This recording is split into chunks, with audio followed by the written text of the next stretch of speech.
In Turkey lives the most remarkable painter, Eşref Armağan, an artist born without eyes. No one can call me blind. I can see more with my fingers than sighted people can see with their eyes. Eşref proves that you don't need eyes to see.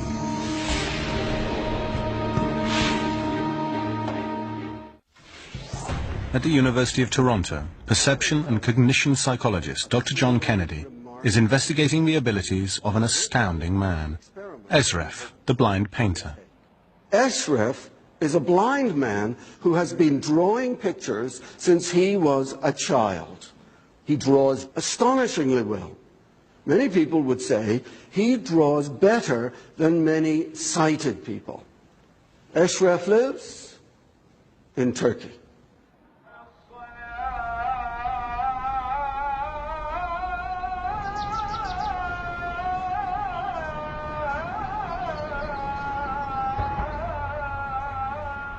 Eşref Armağan has a genetic mutation that caused him to be born without eyes. This seeming defect has given him the most remarkable power. While he paints a landscape he cannot see, this artist is changing everything science has assumed about vision. Eşref has never seen light. Into picture is that I start by imagining shapes that I have already felt. Then I form those shapes into the painting I want to create. I make a plan of the picture completely in my head before I start to draw it.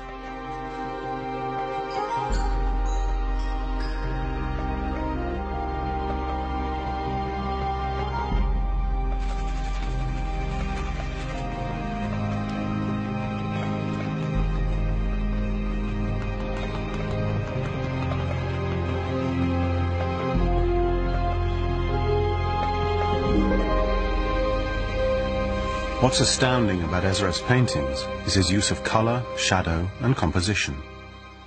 And most importantly, perspective. The way he draws objects receding into the distance. It is not meant to be possible to paint such recognizable and well-composed images without eyes. At Harvard Medical School's Neurology Center, scientists are mystified by Eşref's abilities. They want to scan his brain in order to find out how he does it. Eşref is doing something that we thought was locked in the visual brain and was only possible if you had visual input. And it's the way Eşref grapples with three-dimensional space that has the scientists particularly excited. But Eşref wishes that people would pay more attention to what he paints, not how he can paint. He wants to be known as a great artist in his own right. I want to be remembered as a person who was able to see the world with their fingertips. I want to be remembered for my art. But for now, he's agreed to help the scientists. And Dr. Kennedy has devised a most ambitious experiment. He wants to find out if Eşref truly understands perspective.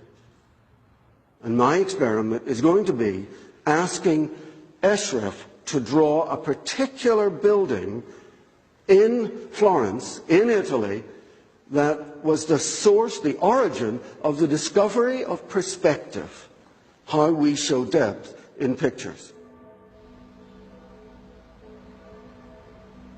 In 1413, Filippo Brunelleschi stood on the steps of the Duomo, the great cathedral he designed and built.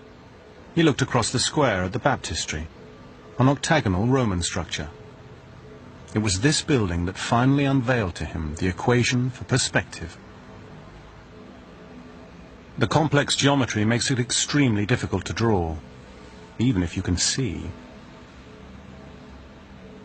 Can he tackle a complicated object like the baptistry and handle all its parts and draw it and get all three dimensions of space and get them right? If he can, this man is astounding. Eşref, the blind painter, has arrived in Boston. He's agreed to meet the world-renowned neurology team at Harvard. They're amazed by him and want to know how a man without eyes can paint such incredible pictures using scale and perspective.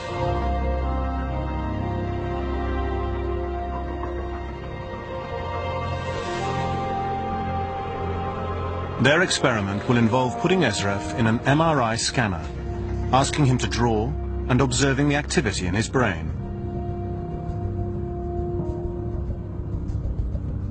Eşref must remain as still as possible so they can get a clear image of his brain. As he draws a picture, the scientists are riveted by what they see on the monitors. Regions of his brain that shouldn't have any activity due to his blindness react in an extraordinary way. The visual parts of the brain, the ones that for normal sighted people light up like Christmas trees when we're looking at things, those became alive and excited and incredibly dynamic whenever Eşref was thinking of drawing in perspective. What Eşref's MRI results reveal is something groundbreaking.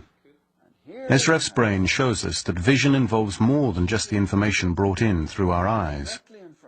Vision, it turns out, also involves our ability to understand space. Bravo! What Eşref is showing us is that we misunderstood vision. So we thought pictures are creatures of vision because they're dealing with distance and direction and angle. And now we realize all of those things are available to touch as well. And so we can have tactile pictures as well as visual pictures.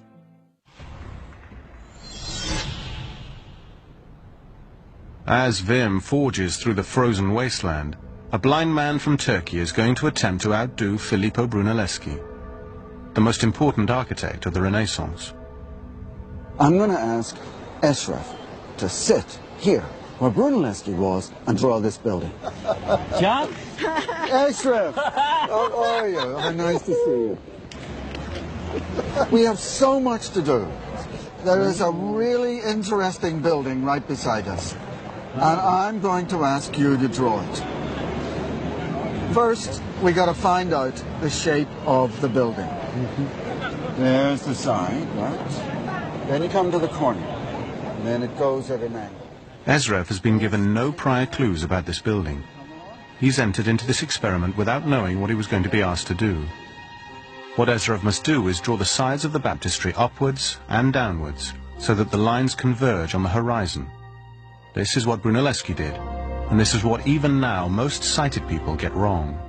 Okay, Eşref, what I would like you to do is to draw the baptistry as if you're standing in front and the roof is far above your head and you're in front of one wall of the building.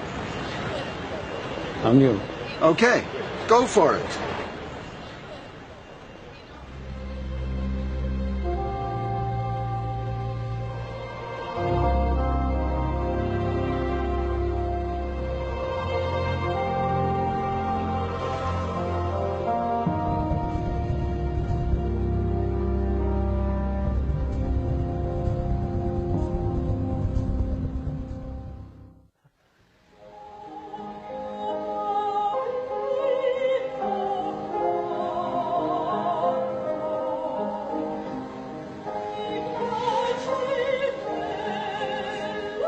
For Eşref, this is the moment of truth. He must draw the bottom two lines converging upward towards the top.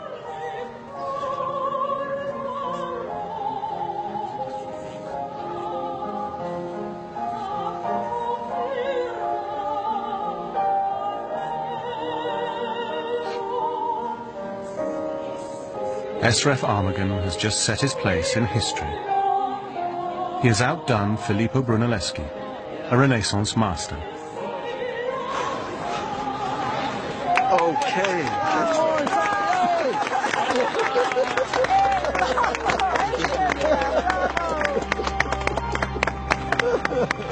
Bravo, bravo ya. Çok iyi yaptın. This is a moment that happened first 600 years ago. The next time it happened was today.